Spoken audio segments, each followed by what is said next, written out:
activity of the hippocampus and cortical. Hippocampus is the memory, and it increases the levels of serotonin, dopamine, norepinephrine hormones, and it increases the levels of brain-derived immunotrophic factor B. And this increases to lead to improved mood and helps the brain cells to survive the medical cells called the dementia.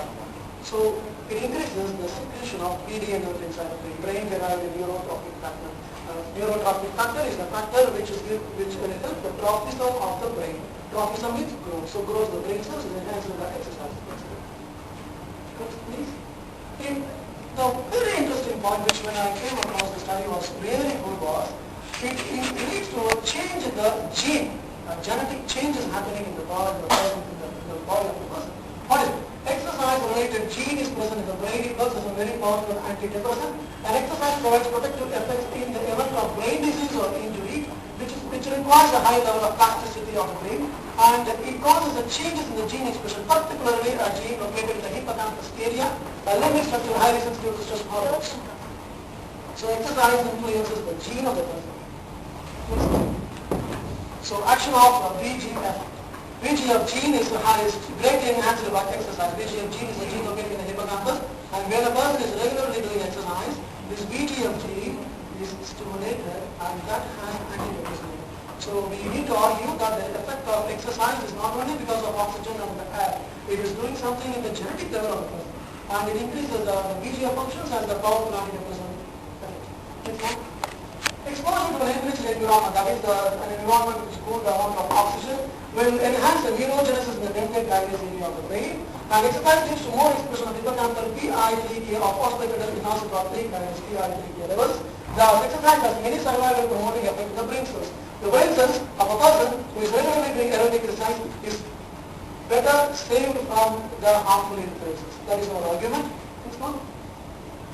It cults the muscles of the brain. We know it cults the muscles. Now we say it cults the brain also. The medication seems to treat depression will have an adverse effect on the patient's weight, and exercise is to stress relief and increase appetite for the body, and it teaches discipline and routine.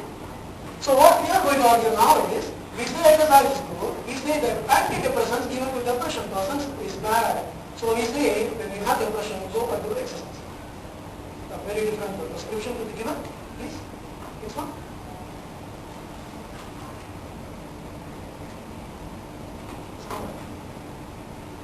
The mechanisms underlying exercise-induced depression changes are very complex and individualized.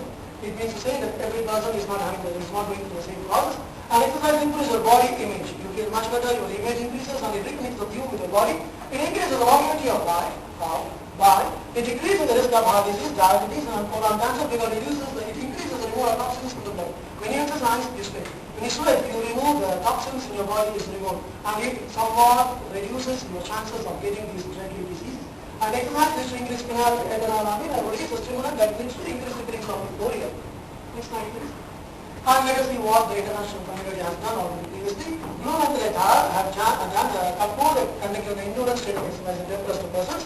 They have looked in depressed persons. They have done experiments on them, and they have said that concluded that endurance training program is equally effective in reducing depression and even be considered as non-negative depressants. They already suggested the idea of giving exercise as a prescription for antidepressants. Pamela conducted a study on the effects of short-term endurance training exercise in depressed persons and concluded that exercise has substantial improvement in the mood of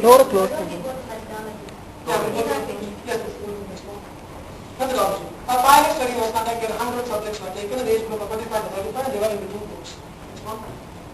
Group A of subjects practicing aerobic exercise regularly. That is, they are doing a stationary cycling for 15 minutes. That is what we have taken here as a norm to be bragging as those who are doing exercise. And the group B is the 50 subjects quietly resting for the same time. Those who are really sedentary people, they don't do any exercise and they are going to do group B. So group A, group B, 50%, 50%, 100%. Next one. The methodology, subjects are recruited after taking informed consent as they figure to be approved. And aerobic stress training consists of 12 weeks of continuous exercise of time, and the presence of severe depression was assessed by best depression inventory. So the subjects were questioned about the participation rate of exercise for the past 6 months, and they were asked what is best depression inventory? It is the questionnaire with 21 items, consists of attributes of depression. It's subject to a total score. 0 is the minimum and 6 is the maximum score. Next slide. And this is the scoring way in which it was made. one.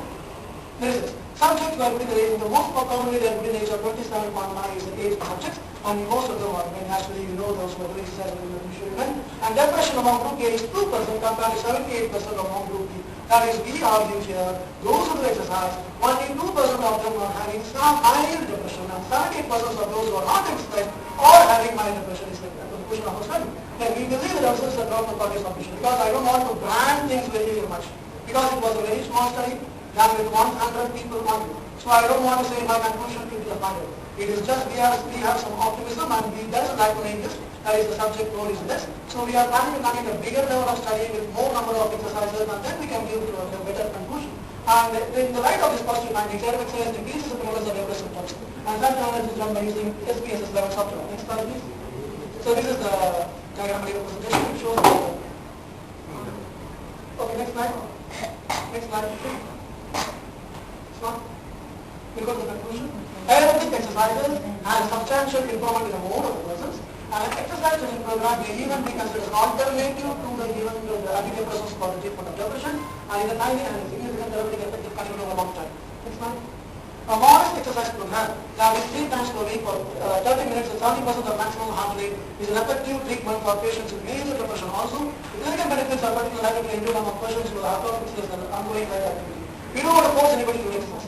Exercise, the habit should come from within themselves, and that will be a better thing to reduce the level of depression. It can even be considered a treatment for antidepressants.